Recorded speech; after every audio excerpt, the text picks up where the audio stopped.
This is Zen Mind, Beginner's Guide for Zen Buddhism Meditation and Mindfulness Experience. Chapter 1.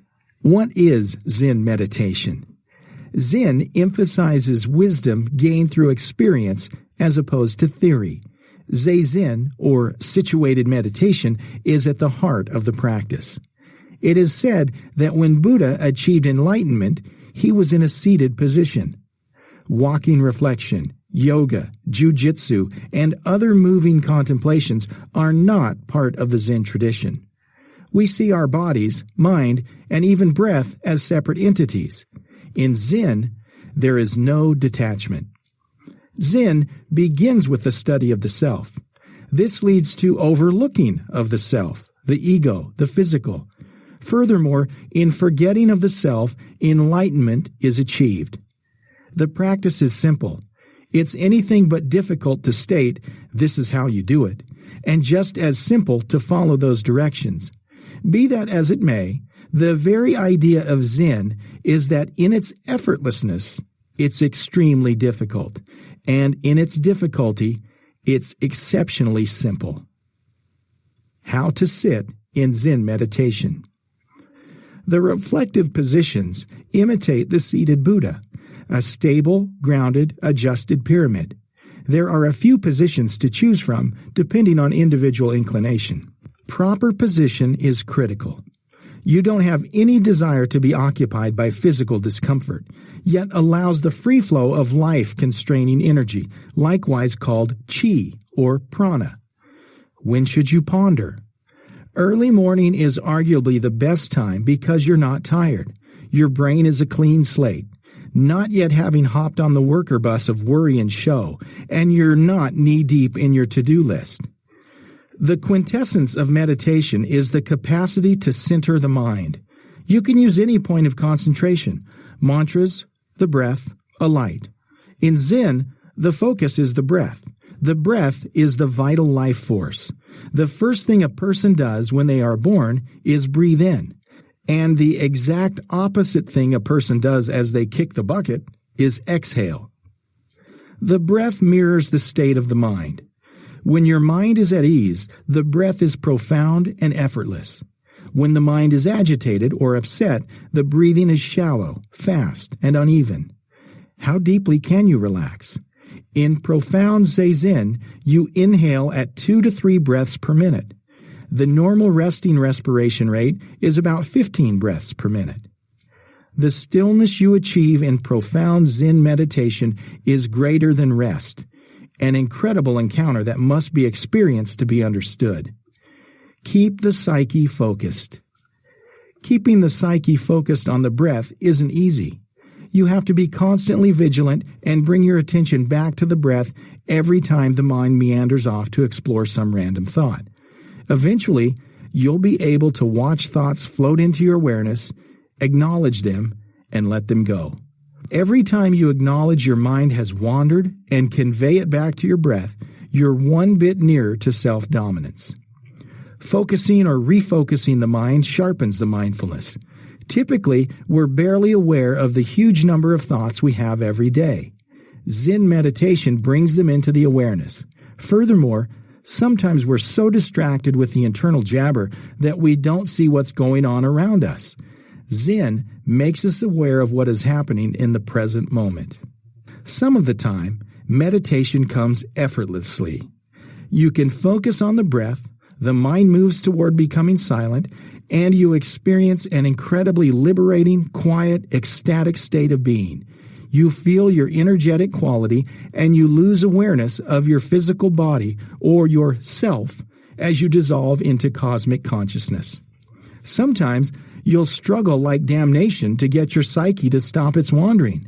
On the off chance that you've got something weighing heavy at the forefront of your thoughts, it may seem impossible to focus on the breath and let those thoughts go. In the event that you don't let go, let your mind keep running with the thoughts, however be the observer, not the participant. This is a critical difference. In the event that things require to be handled, given them a chance to run their course, yet gently guide your psyche to a casual state open to instinctive direction. The mind's activity is like a pond. When your brain is occupied, the surface is bothered as thoughts and emotions run each which way. Be that as it may, as the mind relaxes, the surface calms down. Eventually, the stillness of the bottom of the pond turns into your state of being. After all, nothing can ruffle the quills of a vast eternal being. When you develop the control of concentration that shuts out all mental and outer distractions, you have achieved samadhi, single sharpness of mind. How do you get the most out of Zen meditation? Put yourself into it 100%. There's no goal, no achievement in Zen. There is just the moment and the encounter. Chapter 2. How to Meditate. A while ago, a friend introduced me to the concept of Zen philosophy. It was mentioned in passing, and I was left to explore the subject on my own. At first, the teachings of Zen appeared to be an unsolvable riddle. However, there was something about the paradoxical concepts of Zen that seemed to hold an inherent truth, though I had no idea why. What I did know was that Zen meditation held the key to the riddle. But what was the key to Zen meditation? The instructions for meditating were deceptively simple. Just focus on your breathing while seated in a comfortable posture. Is that it? If there was more to it, I certainly wasn't getting anything else out of those enigmatic Zen teachers. The truth is, much like any other skill worth mastering, meditation requires time and commitment. Deeper understanding is achieved through progress. Getting started with meditation practice. Here are the essential instructions for beginning meditation practice. There are other concerns you may have, which I'll try to address further on in the article. 1. Set aside time in your schedule. It will be impossible to sit still and focus on the present if you have other things that you need to do. Set aside 10 to 20 minutes where you know you won't be interrupted. 2. Grab a pillow. You don't need any special equipment for meditation practice. If you can sit somewhere comfortably, then you have everything you need.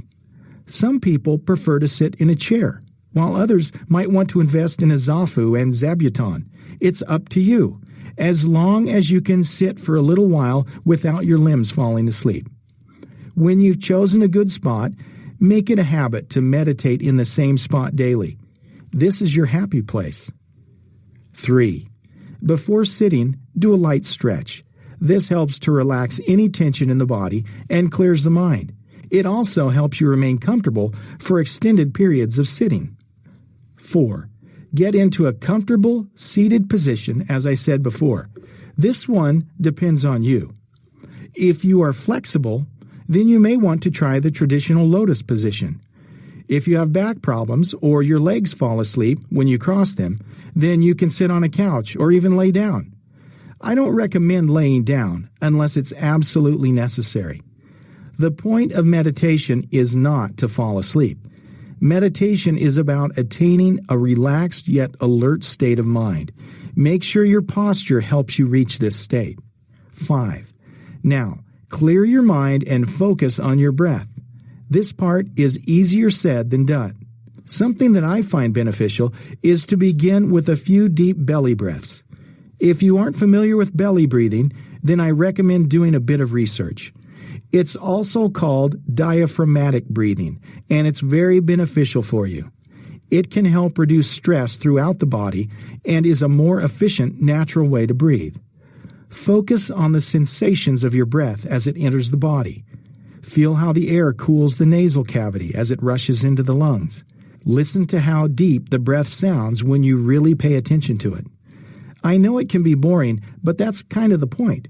You'll begin to notice the richness of the moment as your meditation progresses. For now, just remind yourself how beneficial the practice is and why you're doing it.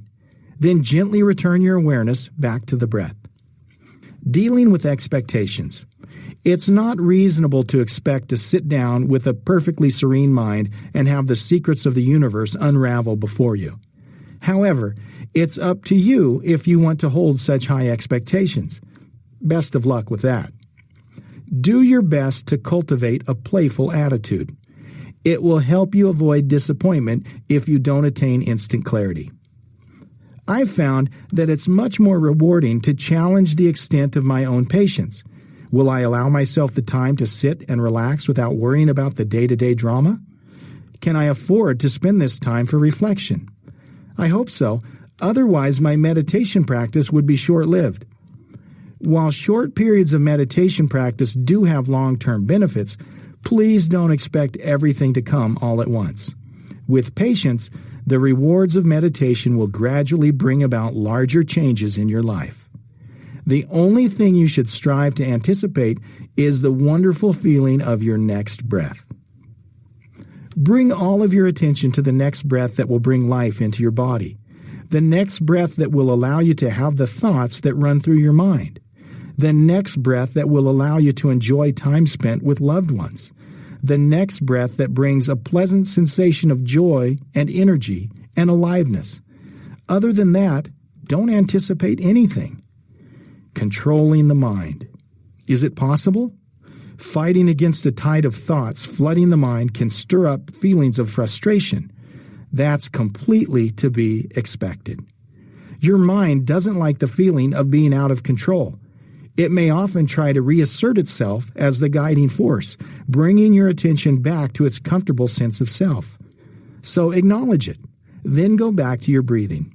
Notice that the thoughts are simply passing by, impermanent as a cloud. They have the power to stir you, to incite emotions, and make you want to act. However, you can choose not to react to any of these things. How else do you expect to free yourself from the endless cycle of thinking? If you are taking up meditation, then you must realize how it can help you deal with distracting or otherwise unproductive thoughts. There are other ways to deal with the problem, but I find that meditation is the most direct. Well, I suppose there is always death, no feelings, no perception, no problem. There will always be problems to resolve in life. Thoughts about what your plans are for this weekend or something that upset you a few days ago have no relevance to this present moment. These thoughts are simply distractions that serve no productive purpose. As such, it's best to make the effort to let them go.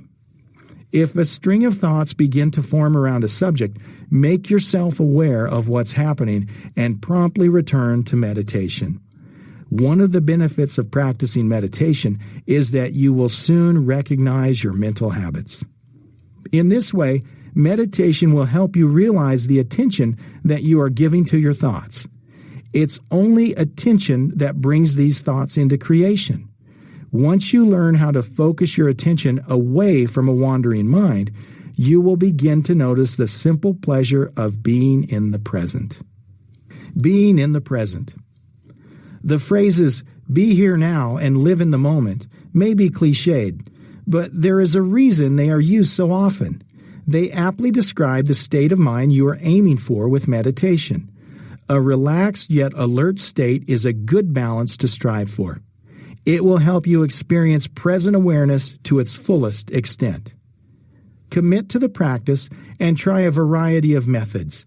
There are countless meditation techniques. Some will work better for you than others. Don't be afraid to try different things. Once you find something that works, stick with it. Some people will find that it's quite easy to pay attention to the breath. Others may feel fidgety, as if their body is coursing with energy and they are unable to sit still.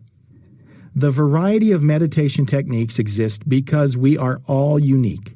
Find the technique that fits your particular style, then master it with every ounce of concentration at your disposal. Here are a few key points to remember. The breath and the mind are interconnected. Paying attention to the breath is a powerful way to focus the mind. It's important to have an objective attitude towards thoughts and feelings that arise during meditation. Observe them and let them go. Do a body scan every so often. If you feel tension, do your best to relax that part of the body.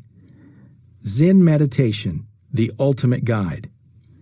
Zen is growing in popularity in the West, and the same holds true for meditation. But what is the heart of Zen? That's a tricky question, isn't it? I think most of us agree that it can't be Zen and the art of motorcycle maintenance or Zen-influenced interior design, no matter how inspiring it may be.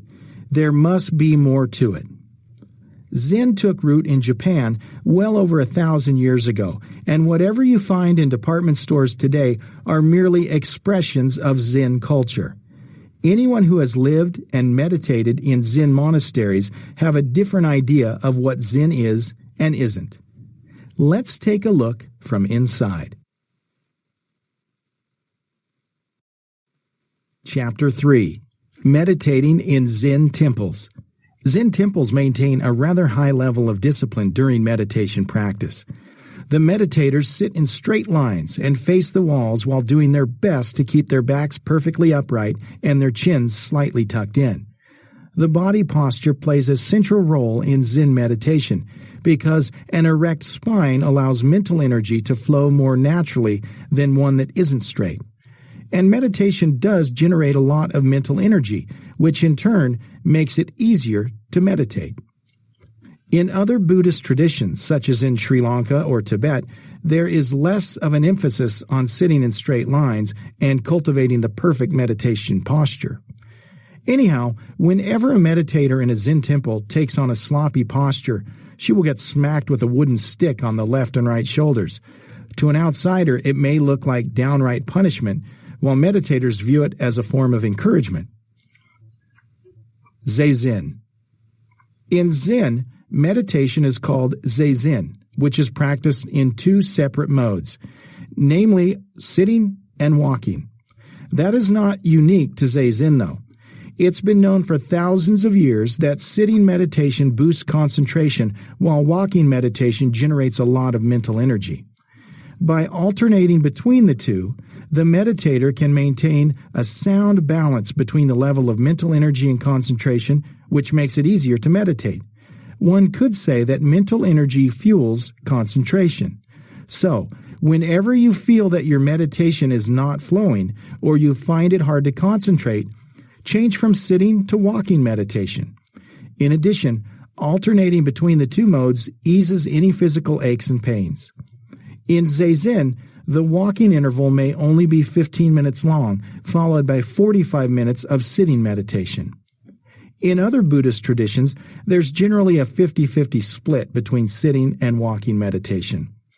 One could say that Zen has an emphasis on sitting meditation, which results in more concentration. So far, we haven't touched on what I consider the power of Zen meditation.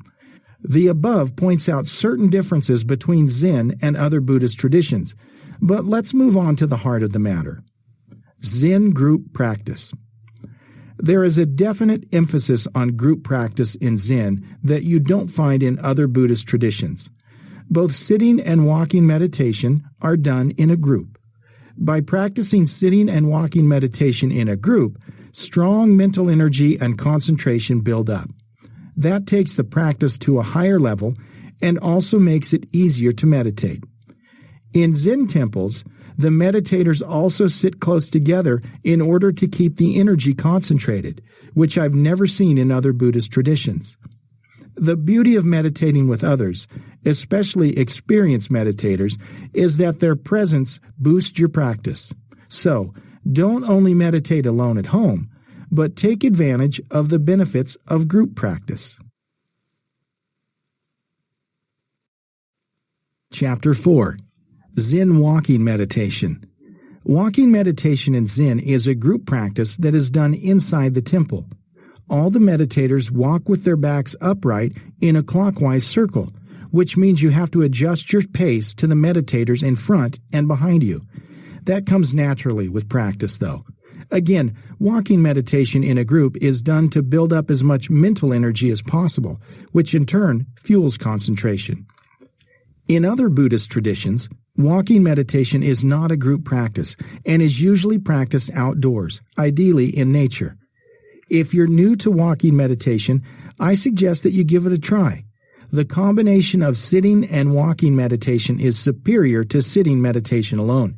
Your meditation practice would benefit greatly by combining the two. In conclusion, I would say that Zen meditation has a strong emphasis on group practice. That's why I like Zen, aside from the clear-cut simplicity of Zen culture.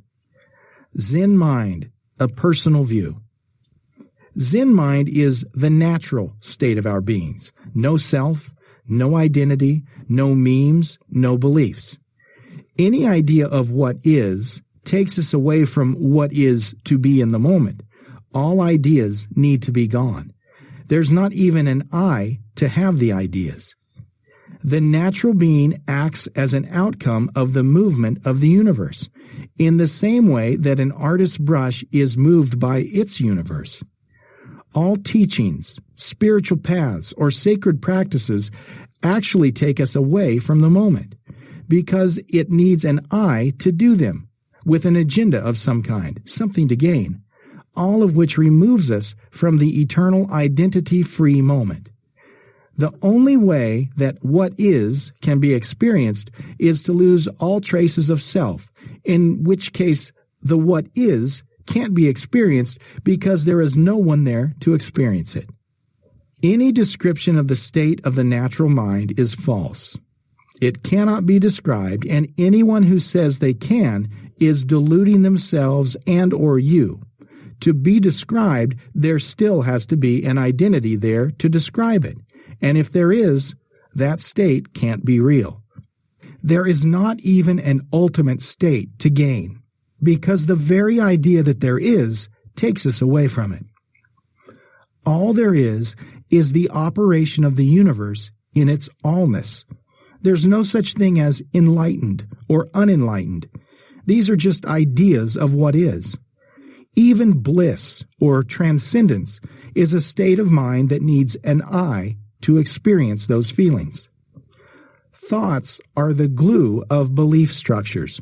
I is the creation of thoughts and beliefs. What's operating when we think we are functioning human beings is the operating system of the species brain, running sophisticated meme belief structures that are the content of our identities or sense of self. The only act consciousness can do is to let go of self-awareness. Consciousness, to be fully there, needs to have no I attached to it. And then, who is there to be conscious? The natural state is where everything is meaningful and meaningless. Everything is part of the whole, and no link in the chain can be more essential than another. Action and thought, from this place, is an instantaneous, pure response to the call of the moment. It is the moment, the universe acting, not the person. True peace is an absence of agitation, an absence of self-generated internal activity. So peace cannot be done or created. It's an absence of doing. This allows unadulterated what-isness to be. All action out of this state is completely harmonious, even if there was anyone there to experience the harmony. There isn't, and non-conflicting. There is nothing there to conflict with anything else. A natural being feels the world cleanly, whereas an I, full of beliefs and ideas of self, overlays those unadulterated feelings with external content, imbuing them with emotional charge. This charge is reactive to the world around it, continually creating conflict as it attempts to dissipate. Modern research shows that there is a gap of approximately half a second between the body and mind's initiation of a physical action and our conscious intention to do so. This suggests that the body and mind acts according to its belief instructions, not any conscious intention. The I is just along for the ride, late, while pretending to be in charge. What comes out of the moment relates only to the moment. It's already past and non-existent as it is experienced. To hold to anything experienced or said in that moment is to live in the dead past. If you can't touch it, show it, taste it, does it have any reality? That's not to say it isn't real, but it may not be real. It could be a construct of ideas. Whatever is actual or real can only be there when all ideas, all thoughts, all belief, all traces of identity are gone, when there is no I left to take us out of the moment. If the eternal now moment is all there is, this is the only way to be in it. Thought is only necessary, only of any use, when it is called for by the moment, for a particular task. To keep thinking beyond the particular call of the moment is the same as keeping your arm above your head all the time, or holding your stomach muscles tensed all the time.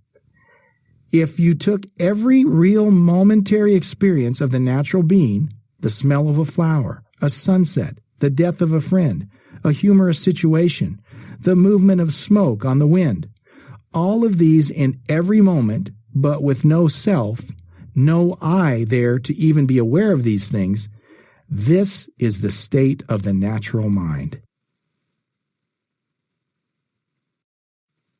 Chapter 5. Let Zen teach you how to relax. Zen is an ancient Eastern philosophy. Many associate it with Buddhism, and hence the term Zen Buddhism. But Zen is not a religion. It is simply a way of life, a way to show you how to relax. How to relax has to do with having a holistic, practical, and honest approach to living. How to relax involves the physical body, the mind, and the soul. Relaxation is an integral part of life, without which there is no stress relief.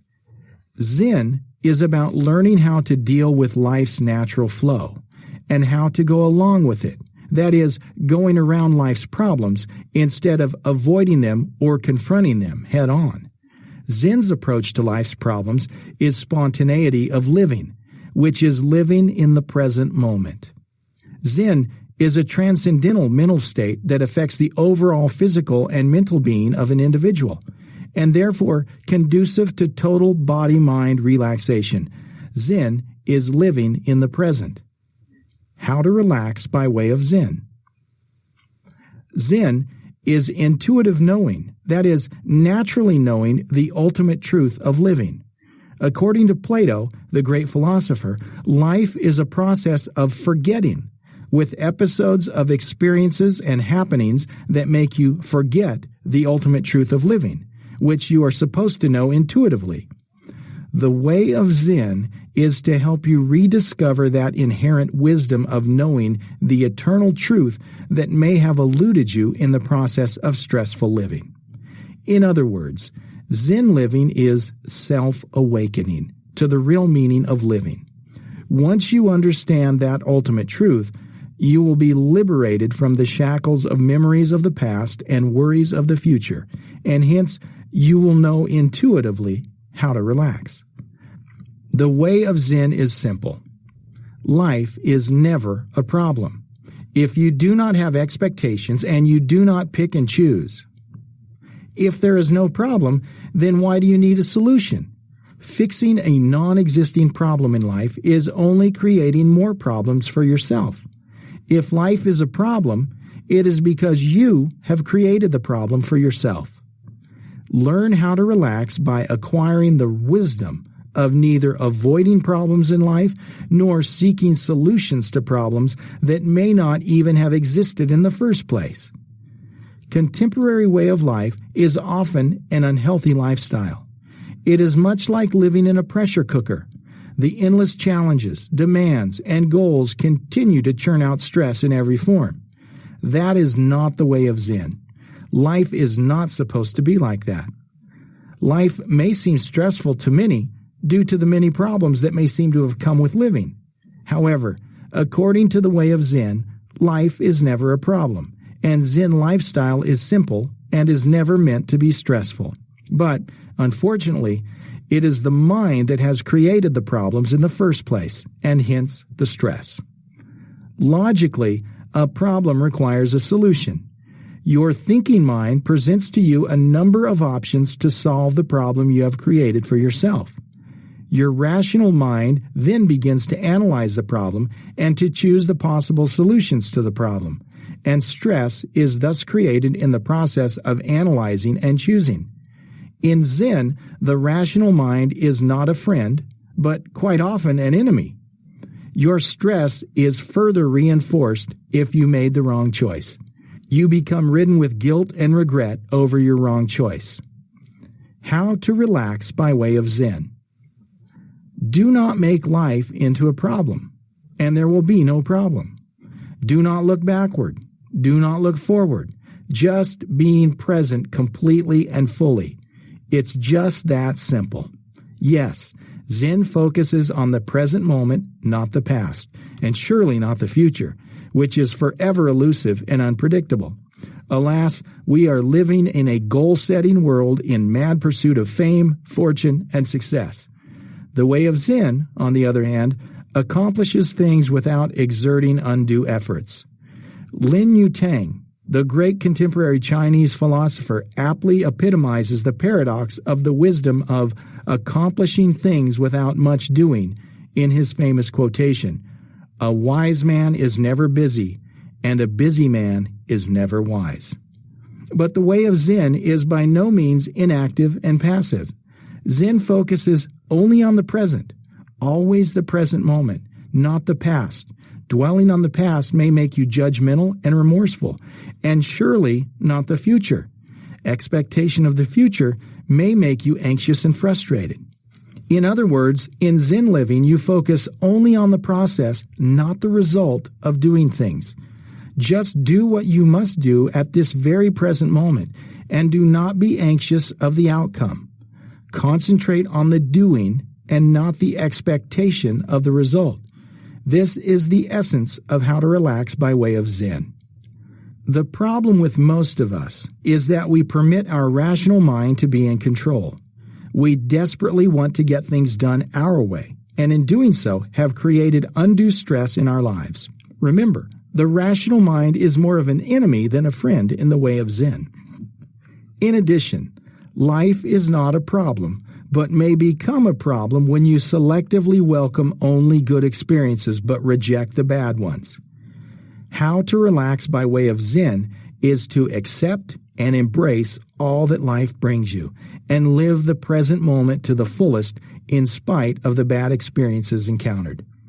Because if you want only the good experiences in life, you will do anything and everything not only just to repeat those good experiences in the future, but also to avoid the bad experiences encountered in the past. That, unfortunately, is exactly how you have created stress along the way.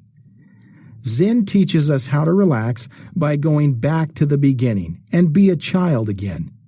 According to Plato, life is a process of forgetting.